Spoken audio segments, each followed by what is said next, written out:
d'abord un privilège pour nous, un honneur d'avoir participé à cette messe.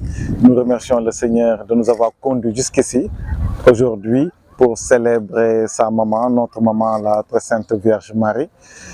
Comme le stipule le thème de cette année, à savoir « Sois sans crainte Marie, car tu as trouvé grâce auprès de Dieu ». Donc pour nous, réellement, c'est une grâce de venir également au pied de la Vierge Marie.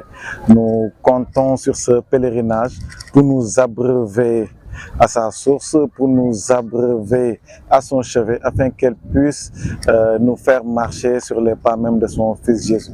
Donc la messe a été très vivante. L'homélie nous a vraiment enseigné sur le thème et la chorale nous a fait rentrer dans un temps de prière vraiment profond. Donc nous rendons grâce au Seigneur pour cela. Je pense que l'essence qu'on doit retenir de ce thème est dans même les mots de ce thème, à savoir ne pas avoir de crainte, c'est-à-dire n'ayez pas peur. Je rappelle tout simplement que dans la Bible, plus de 365 fois, il est dit n'ayez pas peur.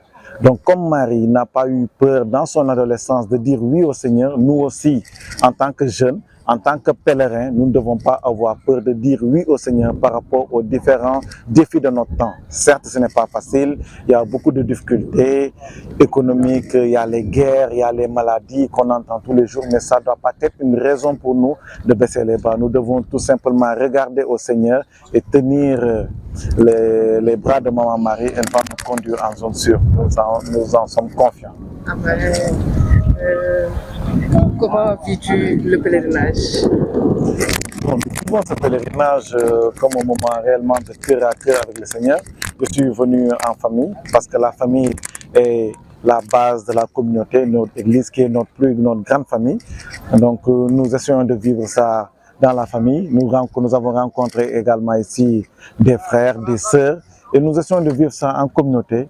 De vivre ce temps ensemble quand 2 ou 3 sont réunis en son nom, nous dit Jésus, il est au milieu de nous, donc nous sommes convaincus que Jésus est au milieu de nous et nous essayons de lui, en tout cas de le prier, de l'adorer à travers également les frères et les sœurs que nous rencontrons dans ce pèlerinage et prions ensemble en communauté afin que le Seigneur se révèle davantage dans ce Sénégal, afin que ce Sénégal soit un Sénégal de paix, de grâce, de joie et de bonheur. Amen. Je suis à la bonne place, que l'Église du Sénégal est à la bonne place.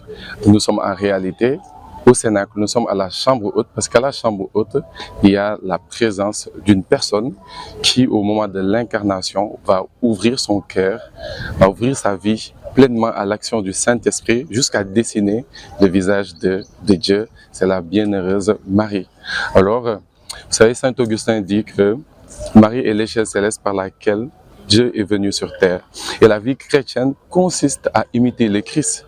Donc nous aussi, nous sommes invités, en tant que disciples du Christ, à prendre le même chemin que le Christ a pris. Et c'est ce chemin qu'il a pris pour nous rejoindre, c'est Marie. Et Marie est le chemin que nous devons prendre pour rejoindre le Christ. Marie est maîtresse de la vie spirituelle. Toute personne qui est à l'école de la spiritualité de la bienheureuse Vierge Marie peut avoir l'assurance d'être remplie du Saint-Esprit. Amen.